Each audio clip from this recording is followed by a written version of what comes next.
you've given law of attraction a go and you don't feel like it's working, this is the reason why. Hey guys, welcome to another video.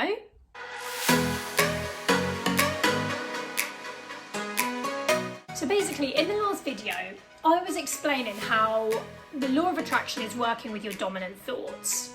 If you haven't already watched that, I would recommend watching it. It just goes through some of the law of attraction basics, but very, very briefly, law of attraction is basically the universal law that like attracts like, therefore like positive attracts positive and negative attracts negative.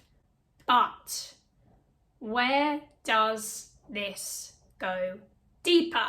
Because it's not quite as simple as it seems, which could be why things aren't working out for you. It's actually not your conscious thoughts that the law of attraction works with, but it's your subconscious thoughts, your beliefs, because those are the ones that are going to dominate more than your conscious thoughts. So let me explain this. You can think all you like about the dream car that you want, the house you want, being a pop star.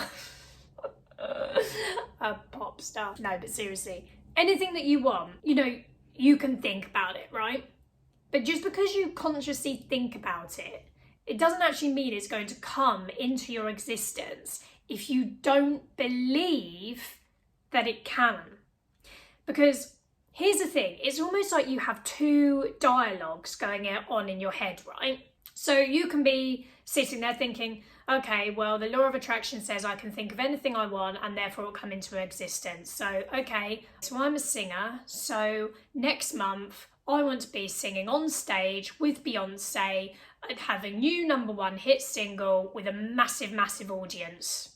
That's what I want, universe. And you open your eyes and then you think, that's definitely not going to happen. Law of attraction sucks and absolutely doesn't work and is a pile of poo.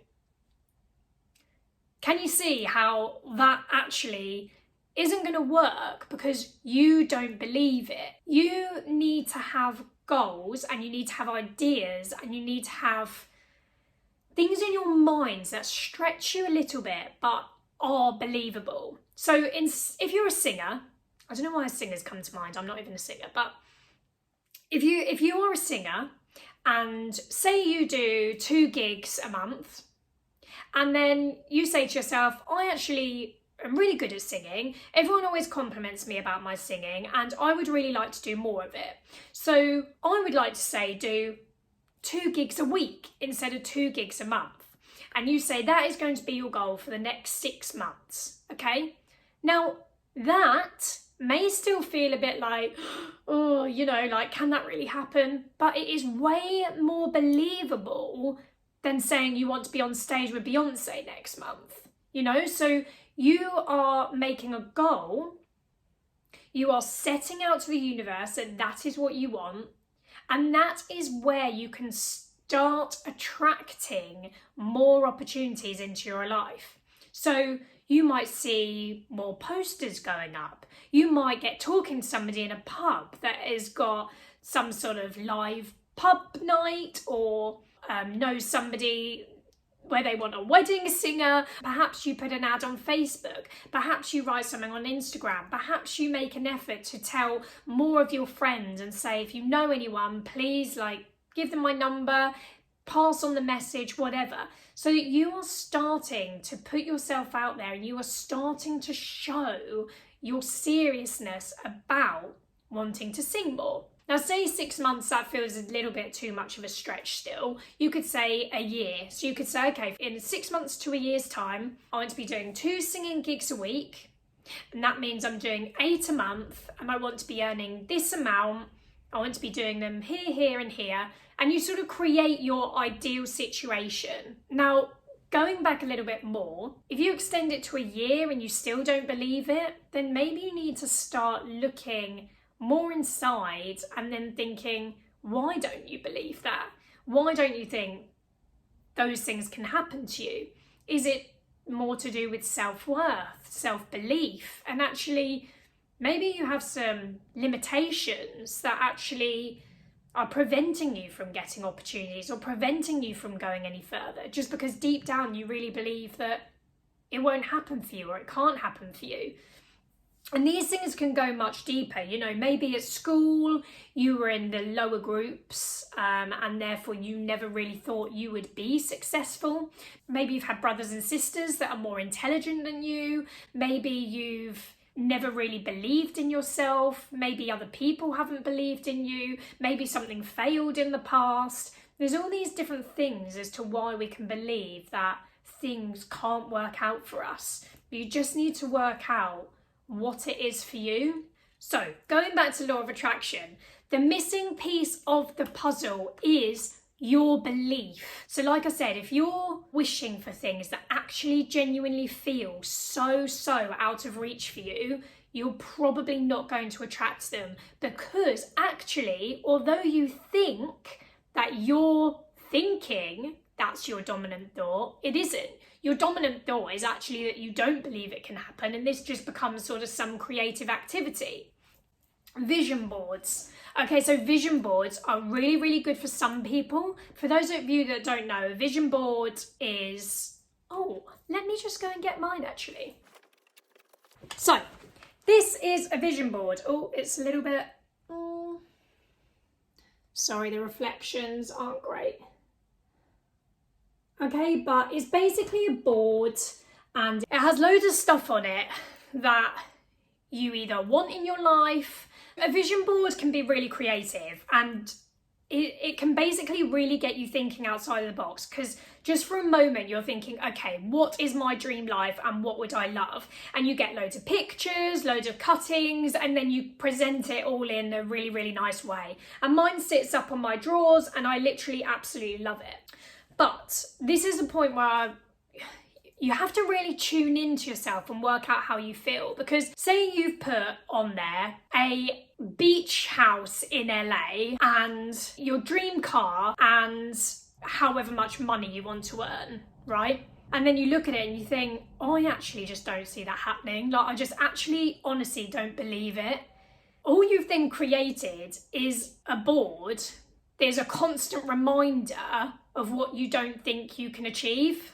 Constant reminder of what you don't think you can achieve.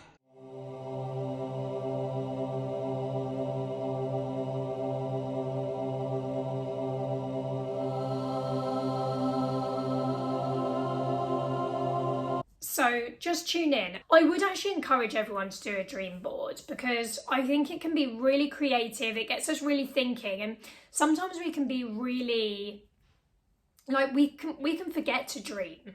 We actually, you know, life gets in the way. There's so many things that cloud our minds, and you know, people fall into jobs. They can be doing jobs they don't really want to be doing. They're just doing it though for the money. And so we do forget to dream, and we forget to listen to what we actually really want in life. So make a dream board.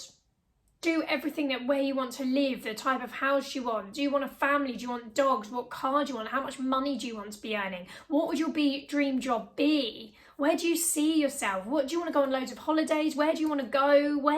What's your dream honeymoon? What's your wedding look like? Just be creative and just go wild and put anything you want. But then afterwards, just notice how you feel about that. Do you genuinely think it's possible? If you do, great, keep it up. If you don't, break it down, make it smaller and make it manageable, because you can get to that ultimate dream board. You definitely can.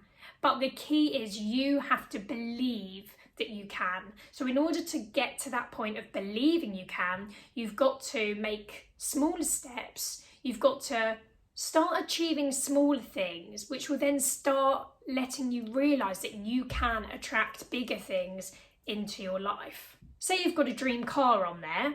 Rather than thinking, you know, that's going to be your next car, it might not be your next car, but, you know, make the steps towards that. So maybe if you've got an old banger at the moment, the first step is actually getting a new car. Then after that one, then you might look to then say getting a second-hand version or an older version of the car that you ultimately want. And then eventually you can get your dream car. The law of attraction is so exciting, and it can work, but you've got to believe in what you're trying to attract. Start working on your beliefs, start working on finding ways to attract what you want, and start small. Build the trust muscle, build that kind of innate thing within you that starts believing. And in my last video, I talk about reading books and how there are so many personal growth books that you can read that really expand your mind and really you start to understand how the universe works, and you start to realize your potential, and you start believing that things can actually happen for you. You know, it's so easy to look at these really big, successful people and think, oh, well, you know, they're just lucky, you know, just sort of all worked out for them. It just sort of landed on the lap. It definitely did not. It 100% didn't. But these people had belief, they took action, and they took action over and over again, and they got to where they are now. It's not to say they didn't have moments where they failed, but it's so easy from us looking from down here at them up there and thinking, oh my God, I'm never going to get there. But those people got there, so you can get there.